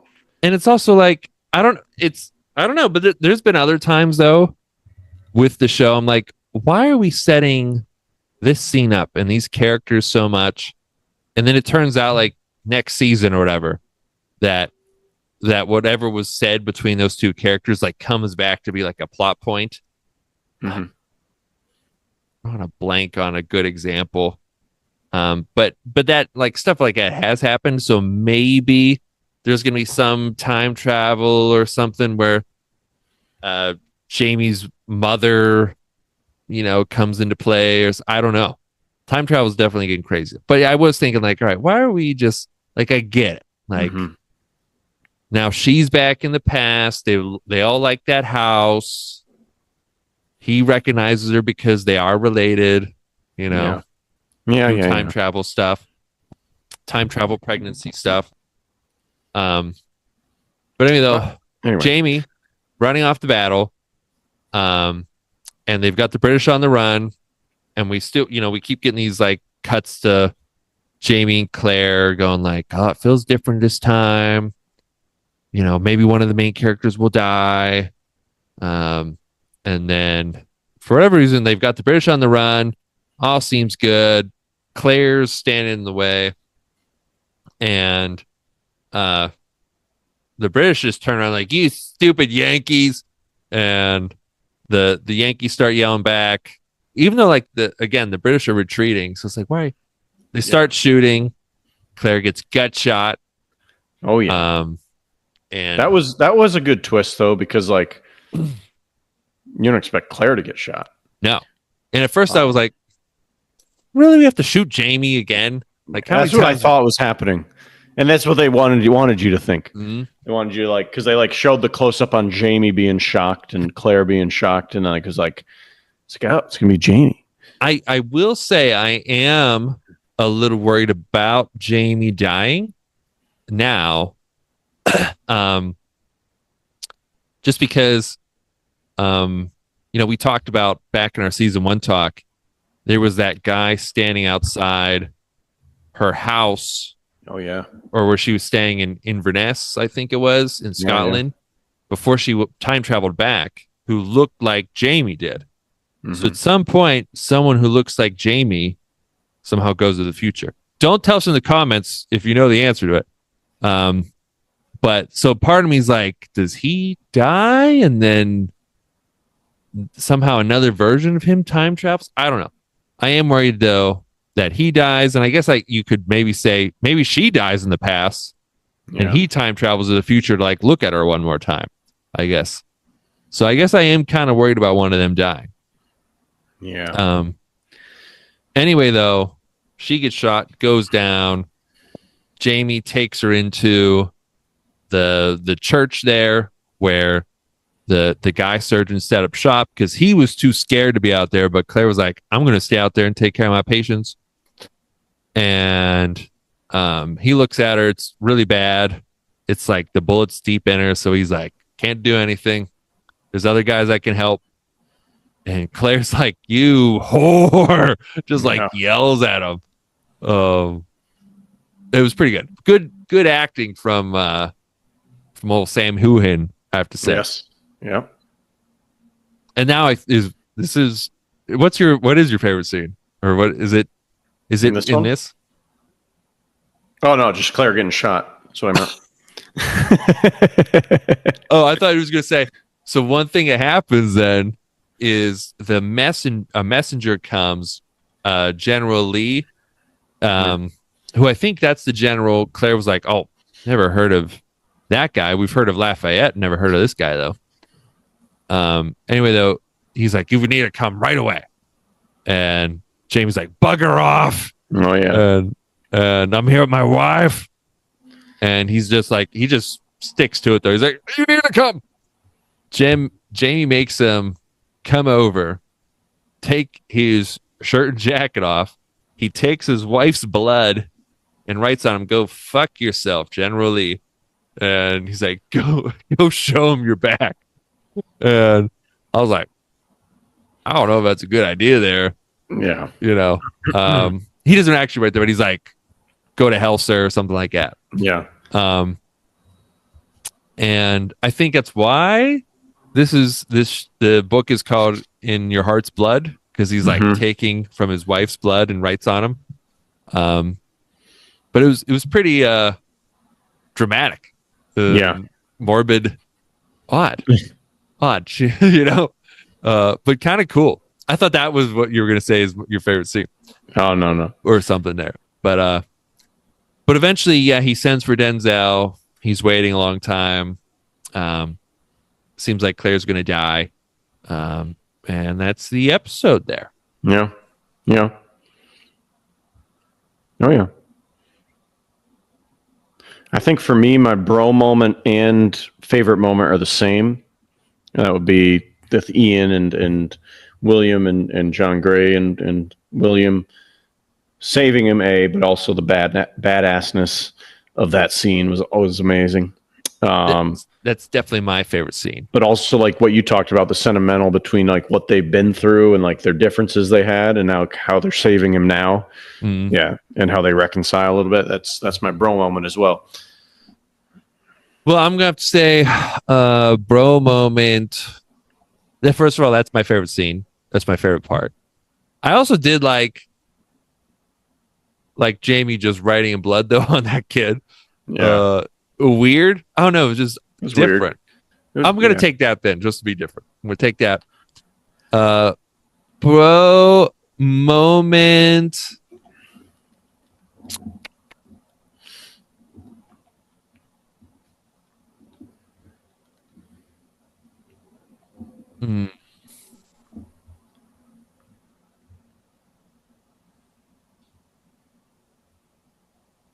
I'm gonna have to say, bro moment is Jamie. Like I said, when he was like, I don't know if that was previous episode or this episode, but either way, when he said, "I'm sending Lord John and Ian to go save the son because I got to be with my men," and even if he said that in the previous episode, him following through on this one, because I'm sure that was hard. And then you did get to see. He was like kind of say fuck it to that motto for Claire. But yeah, I'm gonna say that's my bro moment then. That's all right. Cool. Fair enough. Well, all right. 15. Let's do the last one. Onto the finale of Outlander season 7, episode 16. What is this one called? Yeah. Oh, it's right. This episode is called 100,000 Angels. I think overall, like, it wasn't the best finale in the world. No, it was kind of meh. It had some cool stuff happen. Some cool scenes, some dark shit. Some interesting stuff with maybe magic, faith, kind of. Yeah, I'm not sure yet. Supernatural stuff. They're going to need to explain it, but Claire is like in the hospital on this episode in bed, and Jamie's like always by her side, but like she has like dreams or visions of like ones of Master Raymond way back in season 2 shows up. Like so far back, like I had to like remind myself who is, like, he looks familiar, but like I can't remember exactly who he is. And if you guys don't remember, he was that apothecary, Mm-hmm. the potion guy she was seeing when they went to France, Yeah. in season 2, when they were trying to get the war with the Jacobites to not happen, when they were trying to change the past. She was, into medicine and everything, and he was knowledgeable of that. And then they had that trial in that weird chamber at the end of the first half of the season, and they were drinking the from, like, if it's the poison cup or not, and that's when he got away, faked his death, and maybe he was like magical because he comes back when she has a miscarriage, and like she's maybe gonna die, maybe giving up on life, kind of thing.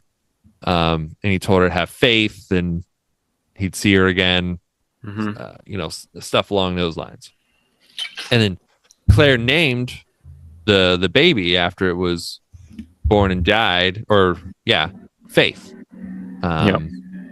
So now he comes to her in this dream. She's about to die from this gut shot, and he says the same thing again.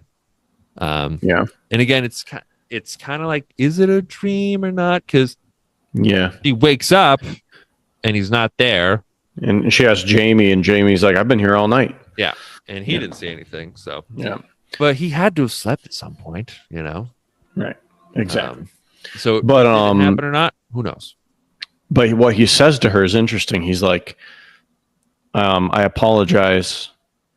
I have to apologize to you." And she's like, "For what?" And he's like, "You'll find out." Yeah. It's like, that's not good. What? I forgot about that. That's kind of foreboding. But again, like, she wakes up and I was like, "Oh, maybe that was just a dream. I don't know yet. It would just be a weird dream I had from someone I used to know. Felt real, but some dreams feel real." Also, too, Will is kind of coming to some terms with the dad stuff. No, I guess maybe not. It was a good scene between him and Jamie, where I really liked how Jamie handled it. I loved how he's handled everything with Will since the truth come out. I think it's all just been like all great. I mean, I just like how he does it, 1, and 2, like the scenes are all good. And Will's kind of asking questions, and Jamie's like, "I know what you're getting at. Like, if I force myself on her, no. Did I love her? No." Right. And Will's still kind of like, "Well, did you do it when she was married?" And he's like, "No." And you know what? He doesn't ruin this guy's mother for him either, because this is kind of like a Ned Stark moment. Yeah. Because if you remember, she really forced him on her. Right. She was like, "I'm going to tell everyone you're a Jacobite.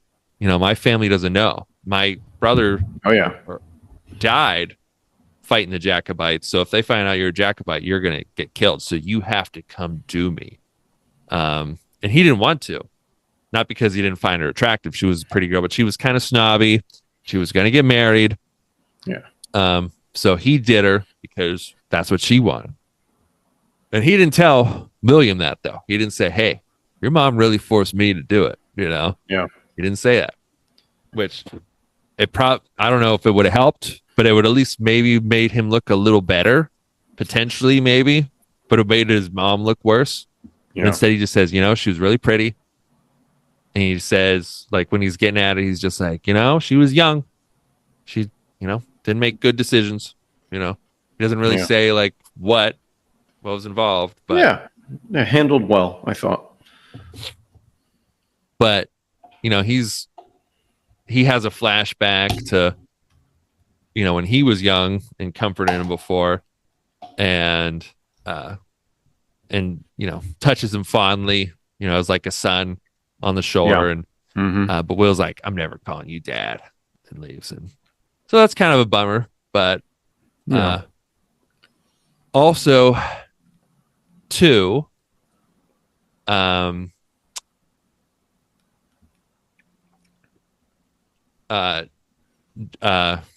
Jane, right? Is that her name? Yeah, Jane, Mm-hmm. The sex worker who was hiding out with Will, gets arrested. She's being Yeah. interviewed by some reporter guy, Oh, and she's just not having it. You know, she's just like, yeah, I stabbed him like 40. How many times? I wish he was alive so I could just do it again. Do it again. Yeah. No remorse. Yeah. Yeah. And that puts because Will was trying to like get Lord John to like help get him out of it and stuff, like legally, or get her out of it legally and stuff by like pulling some connections and stuff. But like when he goes, they're like, she literally just confessed to everything in detail. Like, yeah, she said she did it 29 times. He's like 29. Yeah. He's like she stabbed him once and slit his throat. Like that was it. And she's like, well, that's what she said. So yeah, what do we do? So he's upset about it, and I'm kind of thinking like, oh, maybe he's going to marry her or something, because Lord John was like, you know, besides killing the guy or marrying the girl, like there's nothing you really could have done. So I was like, oh, maybe Lord John, you know, married Claire for a little bit there. Yeah. And again, what's going on with that? Are they still married, or are they no? Seriously, yeah. We don't know anything about that. Anywho, though, he's like, all right, well, Operation Legally Get Her Out isn't working. Let's go to Jamie. Illegally. Yep. And it's cool. a cool scene because I like the scene. He goes to Jamie and he's like, can you help me break her out, or you know, this girl? And Jamie's like, I don't think it's a good idea. And Jamie starts walking away. Or not Jamie. William starts walking away from Jamie. He's like, fine, I don't need you anyway. And Jamie's just standing there, cool, calm, and collected. He doesn't go chasing him. He's not like, oh, son. He's like, you know, it's not true. Otherwise, you wouldn't be here. Yeah. I was like, oh, man. That was cool. That was cool. I like that. And he turns around and he knows. Mm-hmm. He did. And they go SEAL team here. Yeah, they do. Mission. They even put the little mask on. Mm-hmm. You know, and they go up and they use the paper to like break the window quietly. You know, although they talk, they're like, I always find this funny in shows when they're trying to be as quiet as possible, but then they're like, check out this trick I learned. Bam. Pretty sneaky, huh? Check out this super stealthy trick I learned. But be quiet, just whisper. And but it was cool. He you know, makes a little tiny glass breaking sound, and they get in. But and they have to fight the guy. But sadly, very shockingly, she had taken her own life. I know this. That surprised me. That surprised me. Because I thought for sure, like, oh, they're gonna get her out. He's probably that was like marry her. Whoa moment. There's probably going to be some hiding from the law, dealing with her being a prostitute drama in the future. Yeah. I thought like I was like, I can already see some of the things that happen next season, you know? Yeah. Nope. She did. Yeah. She's dead.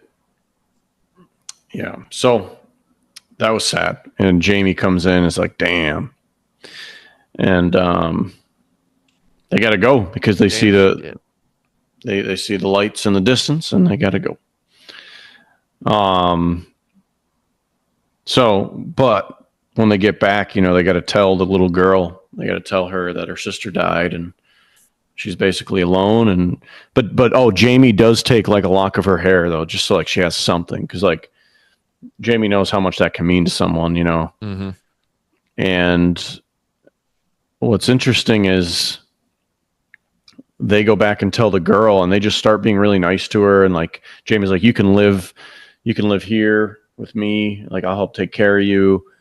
Just just nice stuff. And Claire connects with her like really well. Like she just, obviously Claire always knows what to say, but like they have like a really great moment out in the cemetery. They take her to the cemetery, and the girl like freaks out because they all look the same.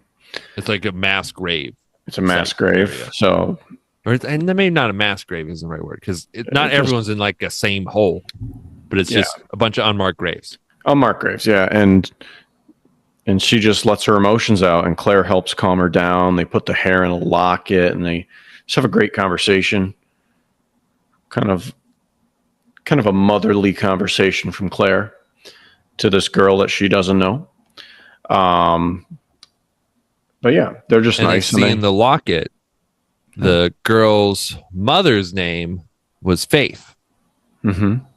And that was the name of Claire's miscarried baby. The vision she had of that guy was Faith. Mm-hmm. And she has like a little vision. I think it's like a bird flying when she like sees the girl or whatever. So she's kind of like, oh, Jamie, I think Faith is back or whatever. And right. She kind of interprets all these signs as Franny, I don't know, being her reincarnated daughter or something, I guess. But yeah, because like they're just talking about, all right, we'll take you in and all that, and yeah. Well, she thinks, and then to end the episode is when she's singing that song. Oh, that's right. That would be impossible for her to know, but it's a song, Claire sang to Faith, I think. Mm-hmm. But a song that nobody from that time period should know. And she goes, how do you know that song? She's like, my mother, used to sing it to me. And that's when Claire goes to Jamie and is like, I think Faith might have lived. I think our daughter may have,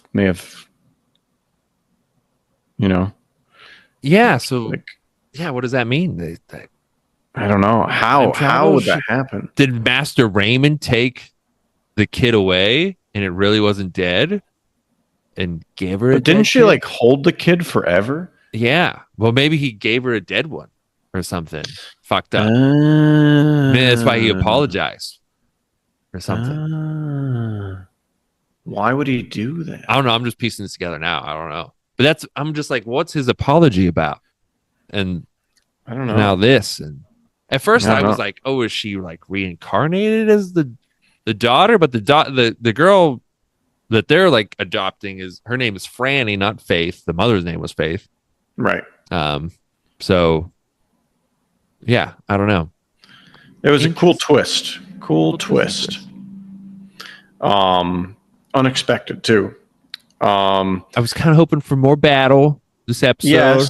Yes. But we didn't get it. We got the freaking worst thing imaginable in this episode. you know. Oh yeah. Let's before you talk that. No. When Bree and Roger all get back together. Well, yeah. So anyway, that was the worst thing that could ever happen.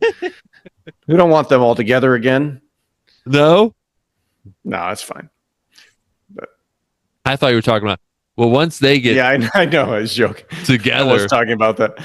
Then they go back, so they're just like, "Oh, I miss my parents," and there's Rob Cameron back in the future, like a lot of trouble there. Like maybe we should, go back to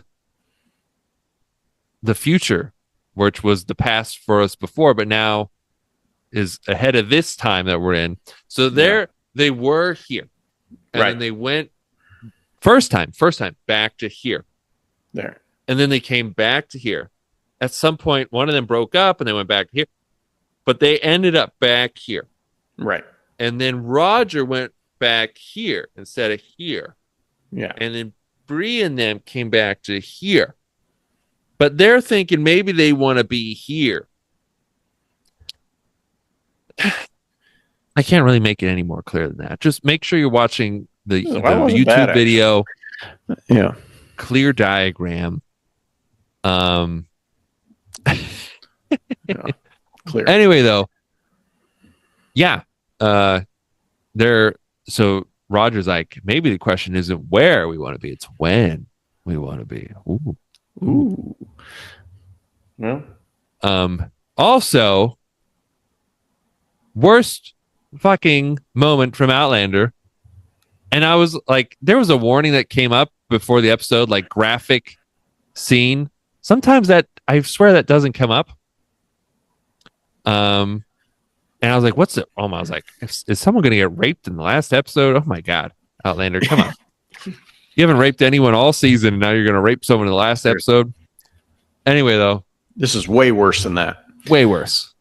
This is, man. And Rolo dies, man. What? anytime a dog dies in anything, it's the worst thing ever. It's worse than anything, man. At least, I think it was old age. I think he lived a long life. Rolo's been around since what? But season still, 4, right? Yeah, or 5, maybe 4 or 5, because Ian went to the I think it might have been the beginning of somewhere, 4 or 5. Because remember, Ian went away with the Mohawk, comes back. Now he's got a wolf. And yeah, it was, or did he go with the wolf before that? Well, he definitely came back with one. Yeah. And so, yeah, he's been around a while. And I think that's been, it shows like show timeline. It's been well over 10 years. Oh, yeah. You know? So I think so unfortunate. The good boy's had a long life. And he's been such a good boy and a good character, you know? Yep. What's Rolo doing? Poor Ian. Just breaks down, just has a really, and I get it, man. I get it. Do you think it's because he broke his Quaker, sort of half Quaker vow to Rachel? Yeah, maybe. And killed that guy in cold blood, even though it was actually a smart decision. Yeah. I'm sure that's what he's going to take it as. Oh, yeah. Either way. But it's probably just because the dog was old. Yeah, probably. But he'll read the signs into it. So, unfortunate way. Boo. Boo that. Anyway. But yeah, I guess that's the season there. That's really it. Yeah. And we mentioned kind of before, but it was a one cool moment was when Bree, even though you hated it, Bree, Roger, them all got back together. Buck comes in for the family hug. I like that. Yeah. And then that moment you were pointing out on the TV, that there's just a long talk between Bree and Jamie's dad. Yeah. That I was kind of like, yeah, what is the point of this? But maybe it's setting something up for the next season, or maybe it was like helping her figure out she wants to stay in the past, but not this past. Yeah. Maybe. But yeah. Let's see. This one, I would say bro moment of this one would have to be Jamie helping his son.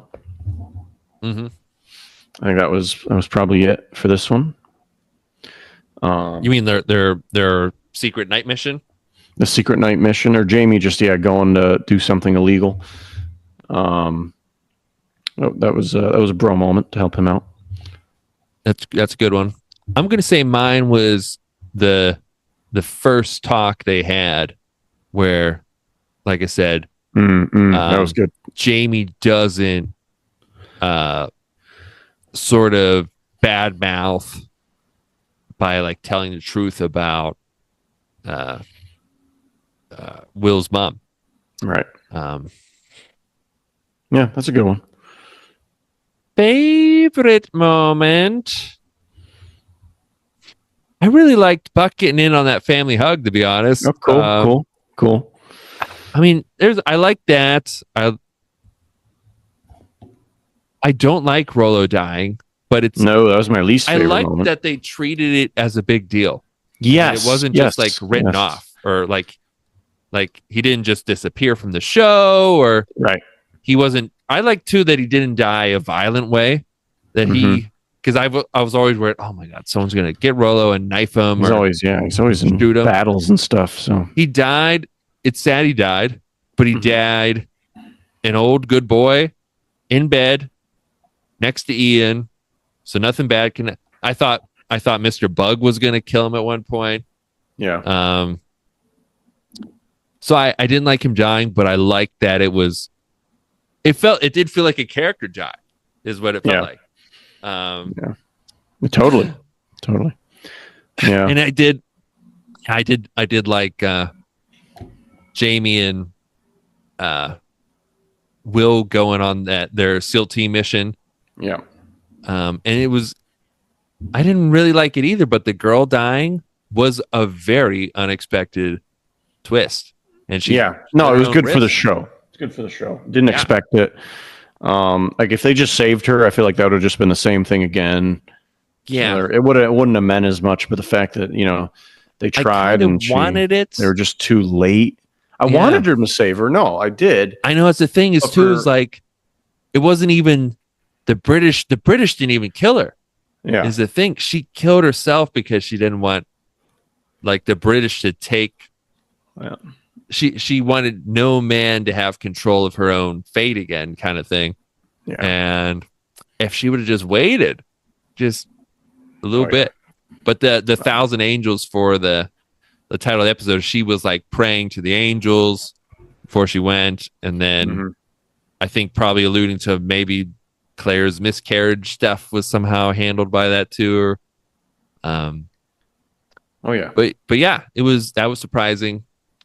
I love all the Lord John, Jamie, William moments.